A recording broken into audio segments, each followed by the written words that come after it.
We are here today to join forces in calling for peace on behalf of Terrence Floyd. Terrence Floyd is the brother of George Floyd. Terrence Floyd is overwhelmed at this moment, and he wanted to be here today, but he told me to deliver this message on his behalf as his spokesperson. He wanted to call for peace. He wanted to call for justice. He wanted to make sure that you can't get one without the other. We're hearing that justice is being made, and we're moving in a direction of justice, and that's a good thing. But we must continue to keep the conversation going right here in New York City. And that's what we're doing, is a beginning of conversations and making sure that the conversations comes with peace, justice, policy, and then legislation. So we thank the NYPD for having this conversation and open dialogue. The memorial for George Floyd will be tomorrow in Cadden Plaza. Terrence Floyd, with the strength, will be present, and other family members will be present. And we're calling for those individuals that want to loot and those who don't want to disrespect the name of George Floyd. Don't do it in the name of George Floyd. You're disrespecting his legacy. If you want to chant peacefully, you can do so. But don't do it in the name of George Floyd. We have an issue in New York City, which is a good thing in terms of having a relationship and bridging the gap in this hostile environment. And I'm thankful for now we can have a voice and turn something negative into a conversation that can lead to positive. The Bible says in the book of Isaiah 1:17, is to be able to teach their oppressors to be able to be a voice for the voiceless and to be able to seek justice for the widows. And that's what we're going to continue to do as we go forward in the fight for justice, and to be able to uphold the legacy of George Floyd. At this time, you will hear from the Commissioner of the New York City Police Department, Dermot Shea. Reverend, thank you. So I'll be brief in my comments, but I came here today with my friend and with my co-worker, First Deputy Commissioner Ben Tucker, two highest ranking members of the New York City Police Department, to make a statement first and foremost on behalf of the entire New York City Police Department, the nation's largest police department, that we stand with the Floyd family. We condemn what took place in Minneapolis, and I think it's much larger than law enforcement condemning it. Any human being with a conscience that looks at that video, I think, feels the same way. So my heart goes out to the entire Floyd family. I think this entire difficult period, it's not the first. Please, Lord, it's the last, but it should be a wake-up call for this entire country. For justice, to look in the mirror, to work together about what we can do together. I think there's no better place to have this conversation. I honestly don't remember who reached out to who. It's been a long week, but I spoke to Reverend McCall earlier this week. I think we have a common friend. We sat down earlier this week and begun a discussion, a dialogue, which I hope is one of many, which gets us to a place where we want to go. And here we stand in a holy building, and I don't think there's any better place. When I walked in here, I said hello to some of my officers that are outside, and one of them, who I did not know, it's her last day, 20 years serving New York City. She on the side there? She's not, but I'll embarrass her. and she's a person of faith who's an ordained minister. And it's just one of the many beautiful stories of this city, of this police department, and we need more of them, and we need more of them together. That is how I truly believe we will get to where we want to be. I think the men and women of this police department, I am extremely proud of. We make mistakes, and law enforcement across this country makes mistakes. We have blood, we bleed, we have biases, but I think all of us need to continue to see each other, continue to hear each other, continue to work together. And I truly hope that this is a beginning of a dialogue that will bring peace as much as possible to the Floyd family, but to New York City and this country as a whole. And Reverend, I just want to publicly thank you for extending the branch and having this conversation today. Ben? Reverend McCall, pleasure. Good to stand here with you. Reverend Daughtry, we go way back. It's been a while. It's really good to see you. And we've been through some of this before in the past, decade after decade, and it's always as sad as it is now. You know, we've had these moments where we lose people, and I've seen it time and time again in my 50 years in the business. And it breaks your heart every single time. And I have to tell you, you know, when I saw the video and I watched it for those many moments that you all did, we all saw, it was horrific. And you know, every time you see something like that, but especially when it's a law enforcement officer engaging in that kind of conduct, you know, it denigrates, first of all,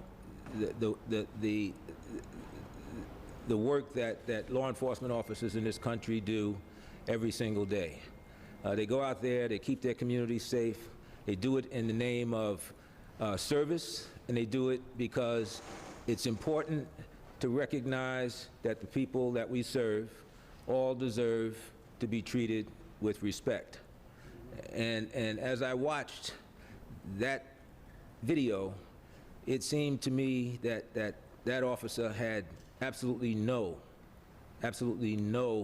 in fact, he had what seemed to be disdain for George Floyd. And it shouldn't happen. You know, I was out there, I did the job, certainly Commissioner Shea did the job, we've been out in the street, I've locked people up, we've made arrests, and it was never about treating them differently because they committed a crime. It was simply about, I'm a police officer, you broke the law, I put the cuffs on you, and it's over. I'm not the jury, I'm not the judge, I don't make judgments about who you are, and I certainly do not treat you differently because of who you are, what you look like, or any of that. And that has to be what our officers do. That's what we teach. We expect them to respect the job that they took when they raised their hand and took the oath. So for me, it's somewhat personal. I mean, I grew up here in Brooklyn, not that far from here, and I used to have run-ins with police when I was a teenager. But it wasn't, you know, it was, and I didn't really like cops, but I can tell you that once I came on this job, and I won't go into how it all came about that I actually took the job, but I started at 18, and when I came on, and I started to work with people in this department, yeah, and they weren't all angels, I can tell you that, to be honest, but many of them, most of them were. And I still see these folks today. My partner, Sal Balistreri, is 84 years old. And we walked the streets and we made arrests and we did it the right way. And that's what I try to pass on to all the young cops that I have the opportunity to speak with. So again, on behalf of Terrence and the family, I just offer my sincere condolences on their loss. You will now hear from Bishop Reverend Daughtry, the pastor of this historic church of the House of the Lord Church.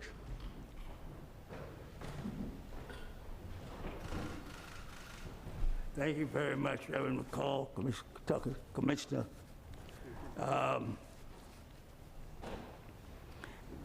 It's almost like a nightmare. Would you believe it? June 14th, 1978, a man named Arthur Miller was strangled to death, chokehold. That's why I brought the paraphernalia out here.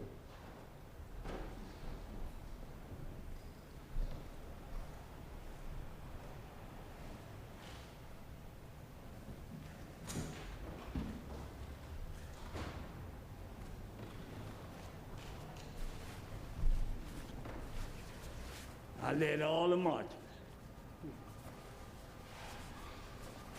Tied up subways, jumped on the subway tracks.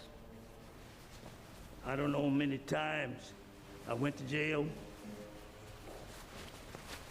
tied up traffic in the middle of the streets, brought the congressional hearing from Washington here, police brutality, went to the United Nations with the documentation, police brutality.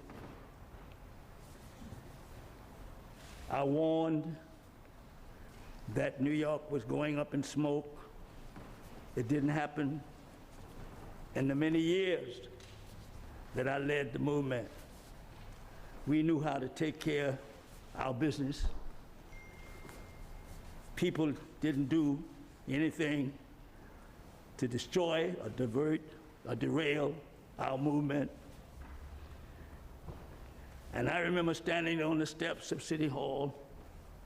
I'd come back from Miami in 1980 after being down there and what people call a riot, I call them a rebellion. People are angry, outraged. And I warned New York that the same thing was going to happen. But you know, it's very interesting. It didn't happen in the years that I led the movement.